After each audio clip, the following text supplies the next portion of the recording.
Now what we want to do this morning is to talk to you about crafting brands for life. And crafting brands for life is our new marketing strategy. Now do not fear, we're not going to try and turn you into Unilever marketers this morning. But what we would like to do is share with you the journey we've been on, some of the things we've learned, some of the ideas we've picked up, and how we're shaping marketing in this fast-changing world. And what we hope it'll do is it'll provoke you to think about what you're doing in your marketing area or advertising. Either to confirm what you're doing, or maybe to challenge what you're doing and think about things a little different way. Now this has got good traction within Unilever. Unilever's had great sales momentum. We're growing ahead of the marketplace, we're growing ahead of our competition. And importantly, standing here, we've had great growth in our cans as well, the lines this year, and we were significantly up on that as well. We have 14 right now, and a handful of shortlists still to go. But importantly, why did we start doing this? What's the context for looking at a new strategy in a changing world? Well, one of us we know all around us right now, you only have to turn on the television, open up a newspaper, and you can see this, the economy and all the challenges. And of course, it's incredibly impactful on our businesses, it's impactful on the people we serve, and it's changing their lifestyles. But one unintended consequence of this is it is actually masking other big changes that are going on in the world, that are changing the world and changing the environment of which people live. And we need to look beyond that, as all good marketers should, look beyond this one big central thing of the economy to see what do we need to do to serve consumers better. And to do that, first of all, we're going to go back in history a little bit. I'm going to go back to when marketing was invented. And this was a time of tremendous sort of possibility and progress, and marketing offered tremendous optimism for the future. The things were going to be better in the future. They looked at what people's needs were and identified how they could be served better. Pretty basic stuff, but marketing was fundamentally a noble craft at the time. And there were a few key visionary people who drove this thinking at the time. People like Henry Ford. He was deeply interested in cars, of course, but actually what was his vision? He saw a future that was different. He saw a future where there could be mass transportation. And they lent their name to the democratization of their vision. For him, Ford became the brand. You could pick Lipton, you could pick Hilton, but these people were creating a new type of world and driving it through understanding well what people wanted, but more importantly, imagining a different future and getting to that future. Now in Unilever, we're very lucky. We, our founders, we have a few of those great visionaries ourselves. This is a picture of William Lever, and he was in Victorian England, where there was tremendous problems with health and hygiene in the slums of London. And around, of course, across the rest of Europe as well. A challenging time in the late 1800s.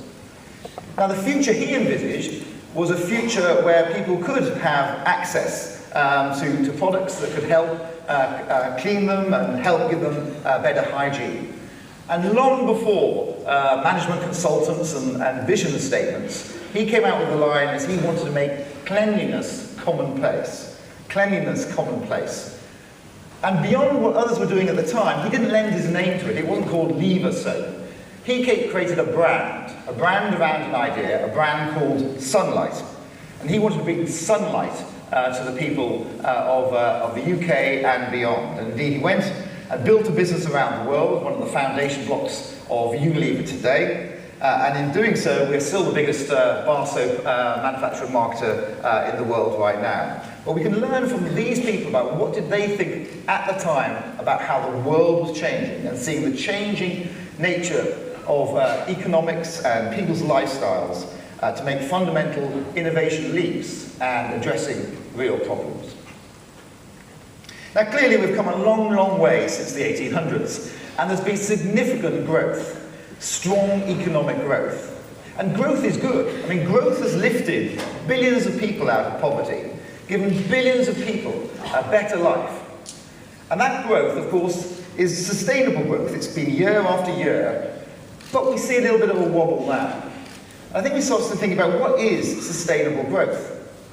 Well, I've always said, sustainable growth is exactly what businesses are after. Sustainable growth is consumer demand-led growth, and that's the day job of marketers.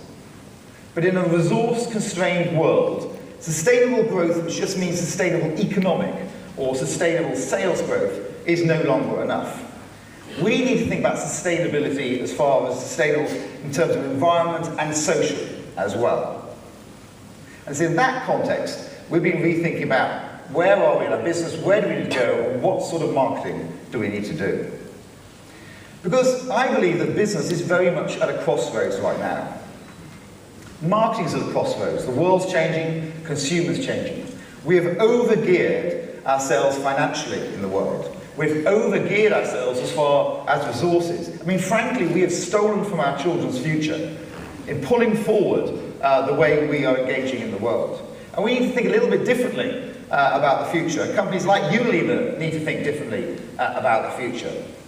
And I think we have an opportunity here to get back to what great marketing is. What's great marketing? Great marketing is to be ahead of the consumer, walk ahead of the consumer, to get to the future first, identify what they can't see, and be able to give them things that really help their lives, and indeed could really help the planet. And to do that, we've been looking at lots of big trends. We've identified 3 fundamental seismic shifts that we believe have been a little bit clouded by the current economic environment. And I'd like to share those 3 seismic shifts as the context to then tell you what we've done about our strategy.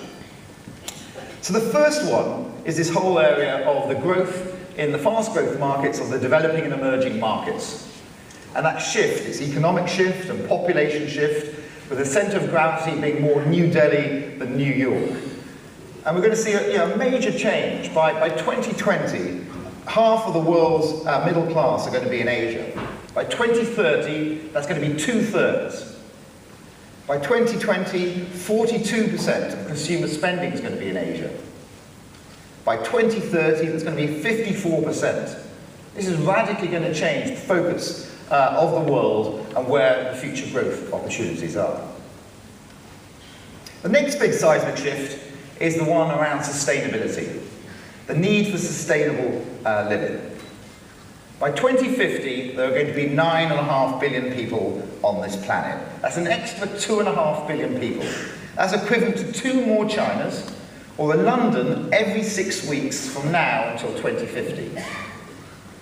But the trouble is that already, with the 7 billion people we have right now, according to WWF, we already have a problem. We're living off 1.5 planets. We're no longer living off the interest of the planet, we're eating into the capital. And that's having a major impact on a lot of the resources. If I took water, for example, it's identified by 2025, estimate that the 2/3 of the world have some sort of water stress. And you can see it right now. You can see it in Australia, you can see it in parts of America, or if you go to Mumbai, there are large parts of Mumbai that have water on for 2 hours a day. And if that happens to be between 3 o'clock in the morning and 5 o'clock in the morning, your day starts at 3 o'clock in the morning. You get up, you wash your clothes, you fill the containers your home, and then your day goes from there. So some big challenges about how are we going to, with all of us already, and there are 2.5 billion people coming into this world and wanting to have lifestyles like all of you, how are we going to decouple growth from environmental impact? And the third one, of course, you know very well, the whole digital revolution and the impact of digital.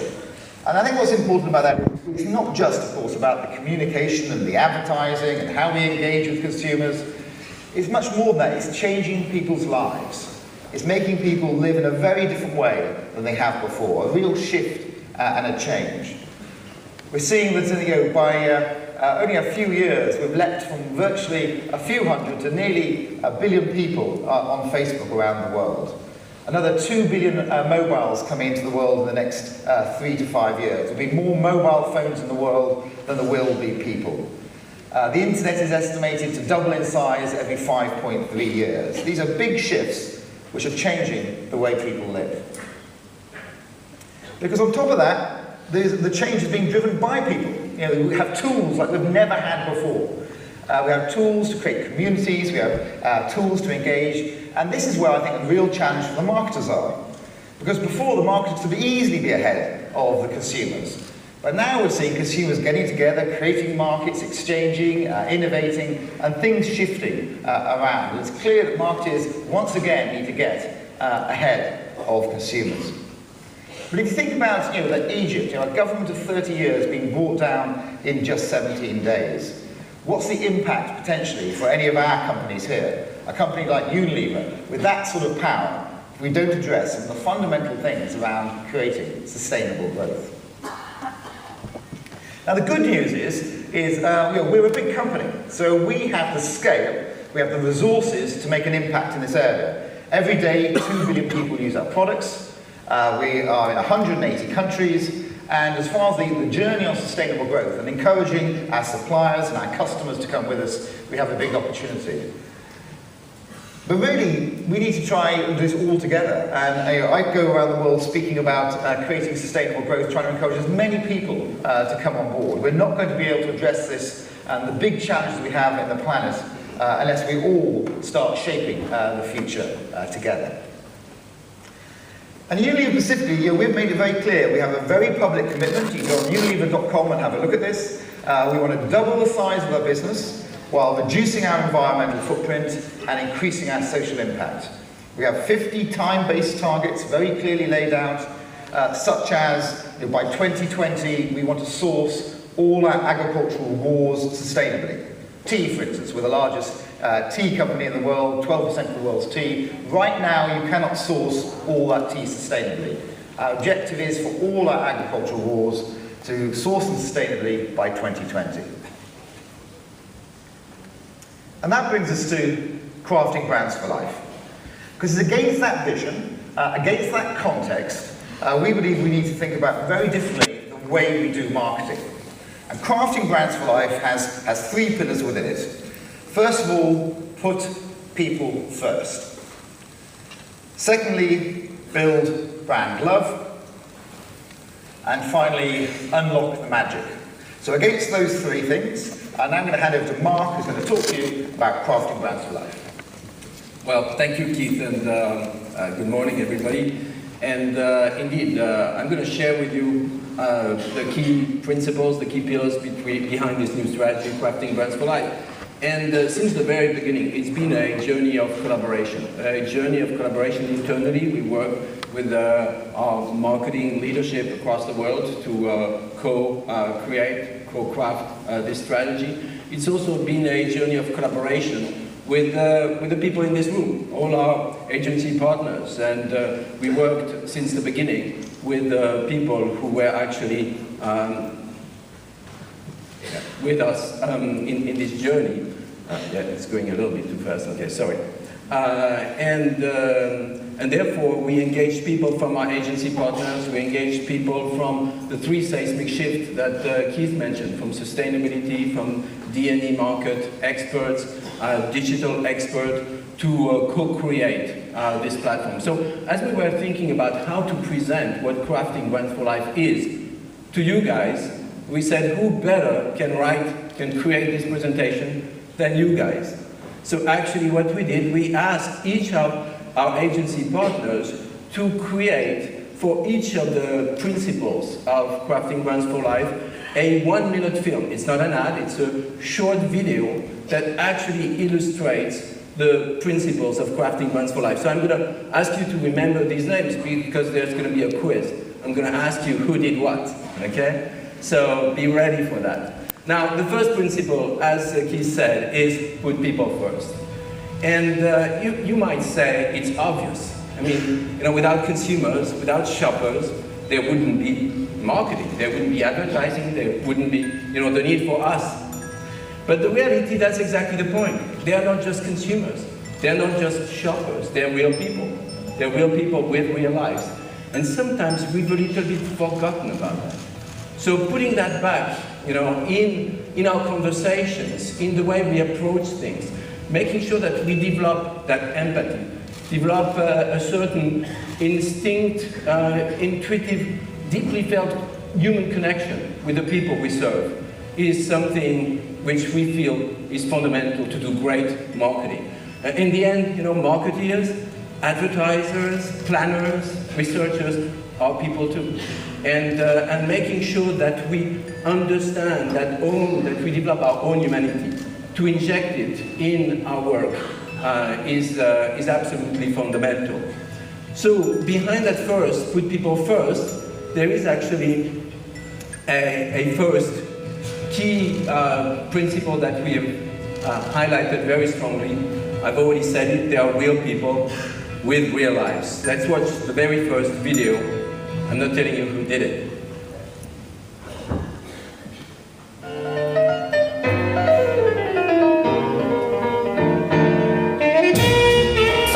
Nature. Young child. Daughter. Son.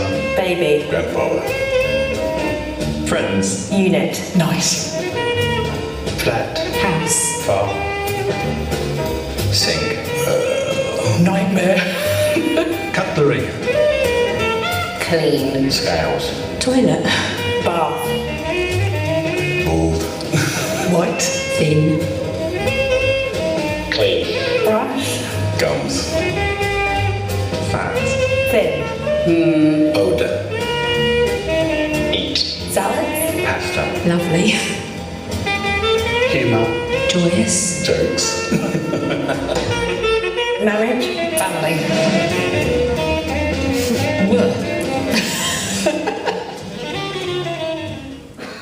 So the second one is about the importance of research, but research to make sure that we use it to come up with our own judgment. In the end, we are the ones who know what to do, and we need to use research to inform our judgment, not to replace it. We're going to do a little test today. Yeah. You ready? I'm ready. Okay, Yeah. I'll show you a picture. I want you to tell me what you can see. Looks like two people facing each other with their legs down. Some of those guards that look after the Queen with the bigger hats. Oh, very nice. It kind of looks like two alien babies sucking on a double-topped lolly. Yeah. How about now? Oh, a panda. There's a skull that's crying. It's looking at me. Smiling, I guess. At first I thought predator, but now I'm thinking koala. I see a very, very sad man. I see footprints. Possibly. Surrounded by kind of depression and darkness. So I guess you know which one, who did this one, that subliminal clue. And the third principle of this put people first component is the importance of data. I mean, we know more, and we will know more than ever before. How do we use that to understand the people that we serve? And the video.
Summary of these three principles about putting people first, but in the end, it is really reminding us all that we are, not just marketeers, not just advertisers, not just researchers, doing marketing for consumers or shoppers.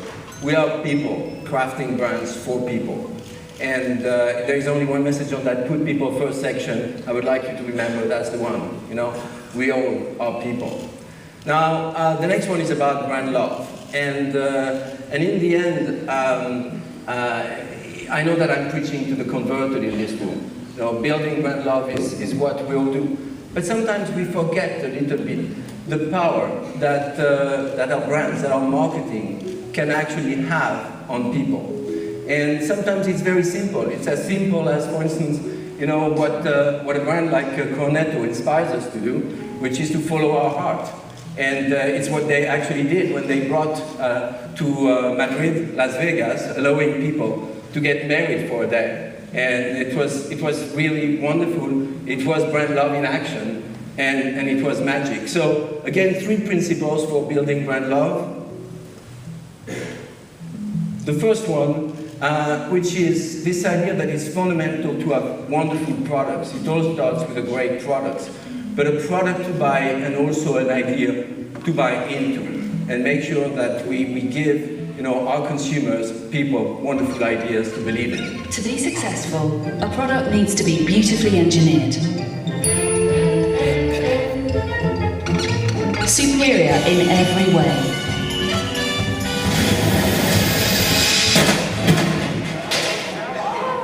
But it also needs to have something else. As well as logic, it needs magic.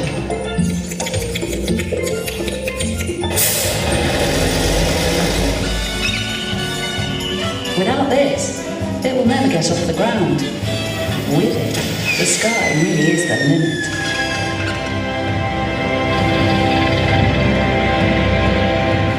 By the way, there should be 3 guys in this room who shouldn't have been here, but who did these videos, and they won the right to come here because they were so good. So thank you. The second one is engaging our brands with us to co-create, co-market our brands. It's making it social by design. We do not know shit. Those who pay hard-earned cash to buy our stuff, they're the ones who know, not us. So listen up. We have to use those who use our brands to build our brands with us. This is non-fucking negotiable, yeah? It's like letting our consumers be like a bunch of Margaret Thatchers, right? You know, the old gal was the only member of Parliament who knew how much a bloody pint of milk cost. It's our jobs to make them care. And if they care, they'll share. And the old bollocks can spread. Open innovation platforms, Facebook stuff. Cooking up ideas that are social at their core, social by design. Use that as a filter. Put out calls for entries, calls for ideas. Then fucking listen and turn their seeds into great shit, mate. Because the first step in getting those who use our brands to build our brands with us is to get out of their fucking way. And remember, compared to them, we're bloody idiots. So Keith and I don't take responsibility for the language used. And the last one is nurturing our brand DNA, you know, for the generations to come, recognizing that they're here to last and we need to build them to last. When we make a brand, we make something unique. A blend of logic and magic, mixed with a bit of love.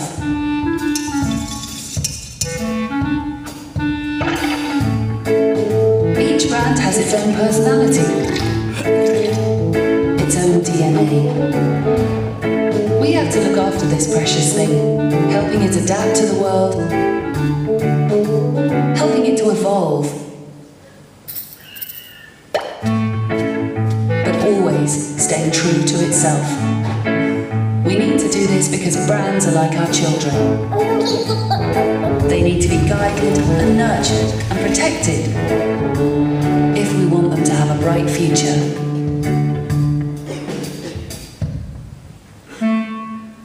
I see some people cheating in the front row and telling their neighbors, we did this. So, the summary of this one, building brands, brand love, is really this idea that we need to build brands that people can't live without. And that's kind of like the summary of that part. The third part of crafting brands for life, so we saw people, we saw brands, is magic. And this is really something quite important because, yes, marketing is a science, but marketing, and we really believe that, is a craft.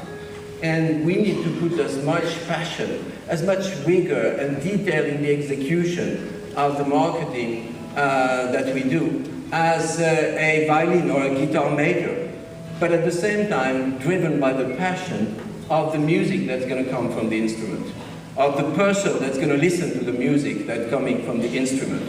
And that's how we believe we can create magic.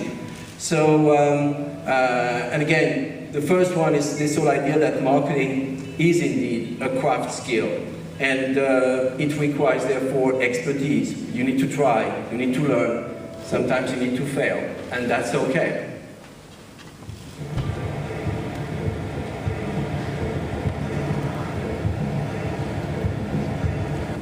I prefer doing stuff to express yourself truly and physically, and I like doing it through physical emotion. People have music and art to express themselves. I like to do it through fluidity and through running through the street. The only thing that actually stops us from doing a trick or doing something that we've never done before, it's not the obstacle that's in front of you, it's your mind telling you that you haven't done it. I reckon I spend more time preparing for a trick or a jump more than I actually start doing it.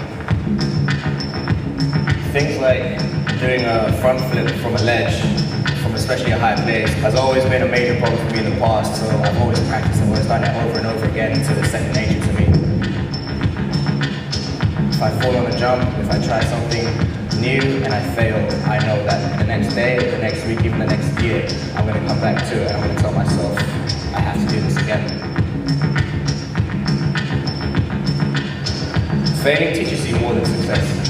Success only teaches you more about your ego and more about how your personality is. Failure will teach you more about how you can progress.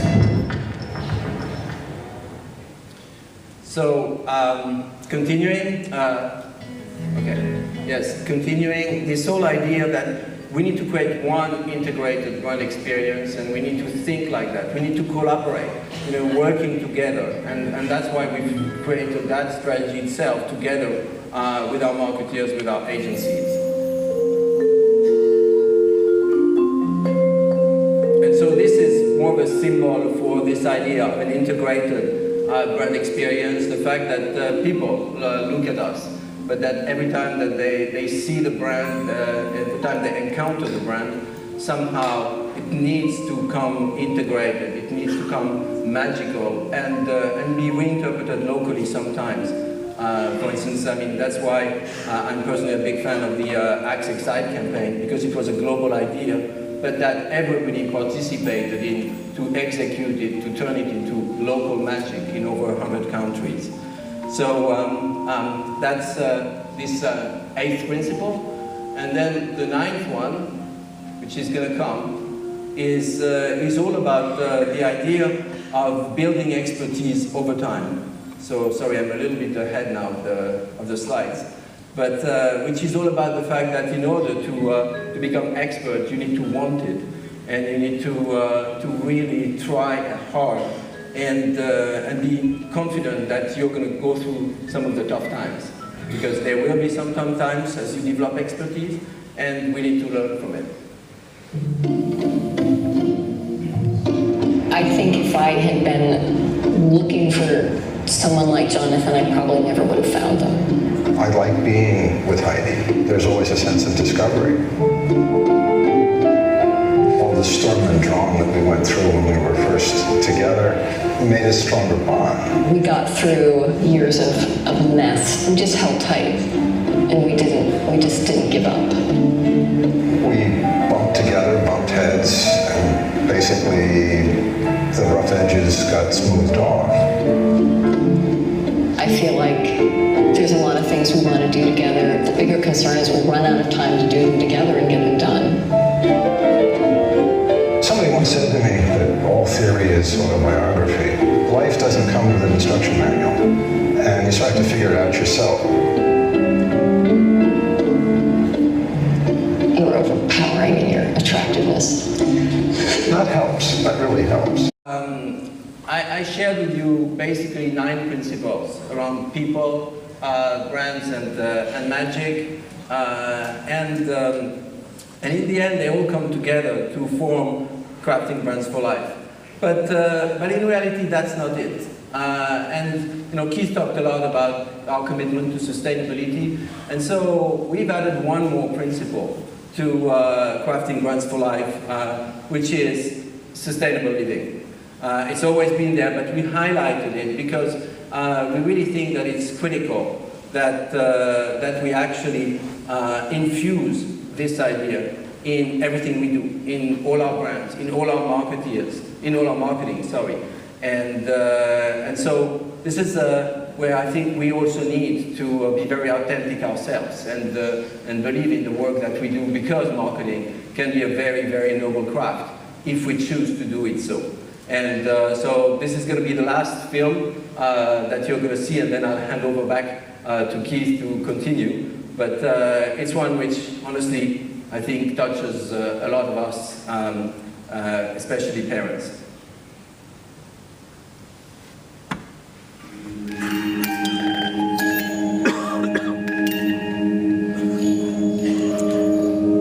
There's the way we measure growth in our lives.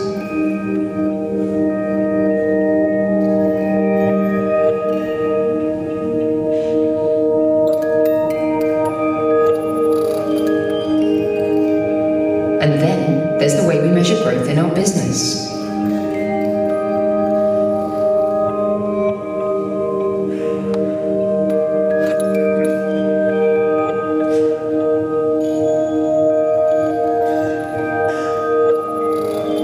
Real growth is about coming back to what matters.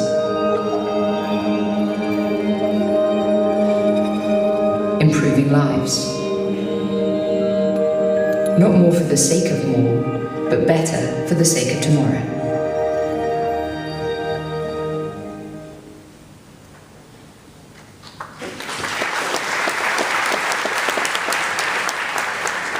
Well, thank you, Mark, and hopefully that gives you an idea of Crafting Brands for Life. But I thought, why not take this opportunity to put a little bit of the theory into practice. So what I'm going to share with you now is something we're launching of this moment. So you're the first people who are going to see this. We thought the stage of Cannes would be a good time to do this. And take you to a little bit of an idea that we've been working up that builds very much off the seismic shifts I talked to before. So in the same way, remember that William Lever was inspired by the big challenges of the late 1800s, health and hygiene, and the need for cleanliness and to make cleanliness commonplace.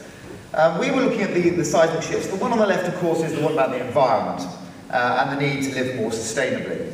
The one on the right is the growth, both in economic terms, but of course, importantly, population of the developing and emerging markets. And bringing those two together, and you can see here the challenge of water. What happens if we said, how can we use digital to solve some of these big problems in the world? So before I explain what we're actually launching here today, let me explain the technology behind this idea. And on the right, you can see here it's a water purifier. It's called Pureit, P-U-R-E-I-T. It's a very clever bit of technology. It's a patent bit of technology. You can scoop water out of the most polluted rivers and indeed lakes, or indeed just drinking water out of the tap, which isn't safe or a pump. It removes all harmful viruses, bacteria, parasites, and pesticides, and out the bottom you get pure, safe drinking water. The picture on the left is Lake Powai. It's a rather polluted lake right next door to Mumbai. That's Mumbai in the background. I can assure you I have drunk water out of Lake Powai by putting it at the top of a Pureit machine and drinking it out of the bottom. So that's the essence of what we have. Now this is a technology that's already out there in the market under Unilever, but what we couldn't do is get down to the poorest of the poor. And how could we get down to the people who can't afford even the 15 euros that this costs?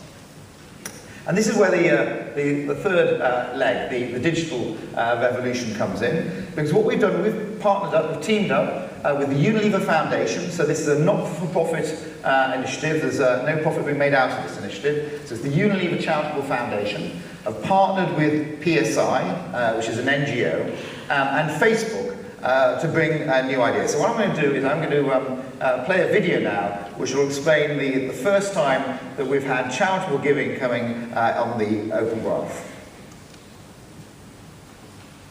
Water is the source of life. We all need it. Yet almost 800 million people, more than 1/10 of the world's population, don't have access to clean drinking water. Half of the world's hospital beds are filled with people suffering from waterborne diseases such as dysentery and cholera. A child dies every 20 seconds from water-related illness. We have made an ambitious commitment to this issue through the Unilever Sustainable Living Plan to provide safe drinking water to 500 million people by 2020. But we can't do it alone. At Unilever, we believe that small, everyday actions add up to a big difference. Nearly 1 billion people take these small actions every day on Facebook. It's a place where people connect to those that matter and where they discover new things through their friends. What if, as you live your life on Facebook, you can help communities get access to safe drinking water and see the actual impact your contribution is making? The difference could be big. Introducing Waterworks. The Unilever Foundation, in partnership with PSI, has teamed up with Facebook to create Waterworks, the first open graph application for charitable giving, aiming to help solve the global fresh drinking water crisis. Access to clean drinking water is a global challenge, and it's a global challenge that we can solve today. But it depends upon local solutions, and we believe on social solutions. Through Waterworks, we are going to work together to use technology to connect people and empower them to create a lasting change in their own lives. Waterworks is a not-for-profit initiative with all donations going to support the program. It works by connecting Facebook users directly with real individuals and communities with water needs.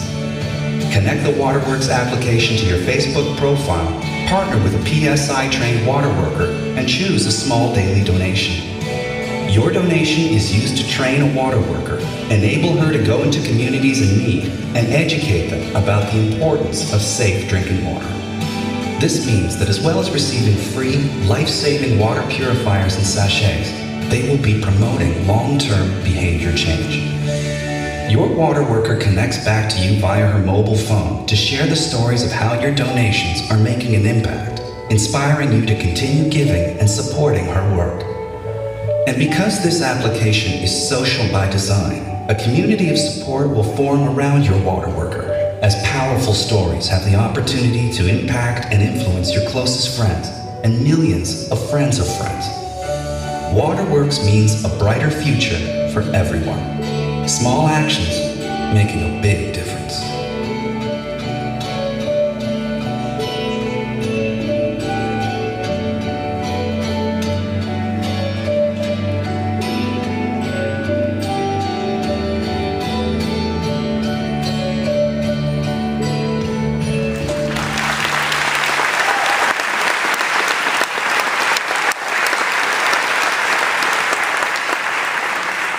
Well, I'm glad you're as excited as I am. I think this is a marvellous opportunity of making technology work in a way that I think could be really, really big, because at the end of the day, it's these small actions, these small amounts of money people can give, but because of the scale, it can end up having a really big difference. And what we'd like to do is, because you're all our founding partners in this as well, because you're the first, is to give you the opportunity to engage in this. Now, do not fear that you don't have to sign up for any money today. We thought it would be best when you get back home and you're relaxing and thinking about how much rosé you drank in the terrace bar or whatever. You might then want to contribute a little bit. But right now, what we'd really like to do is, it's going to be after I finish, Facebook people and Unilever people in the audience. Just give me a second just to get undressed. Gosh, if I get undressed this slowly, be here all day. Perfect. Right.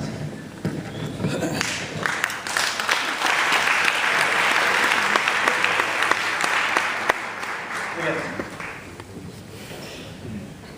So there are going to be people afterwards here from Facebook Unilever wearing these t-shirts, and they'd like to help you just sign up and get a partner. So you're going to partner with a water worker.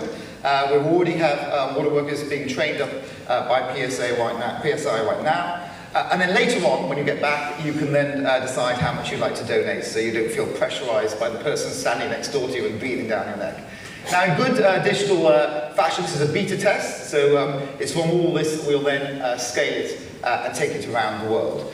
But hopefully what you'll see is this is a real opportunity to make a big difference from the technology that's around us against some of these big seismic shifts that are also ahead of us. So, that brings me to the end of talking about crafting brands for life. Thank you very much for all being here. A very big thank you to all our agency partners who helped us bring alive the various principles of crafting brands for life. But I hope what it's given you an idea is that marketing is changing, the world's changing, but I think it's a really exciting time to be in marketing. It's certainly an exciting time to be in Unilever.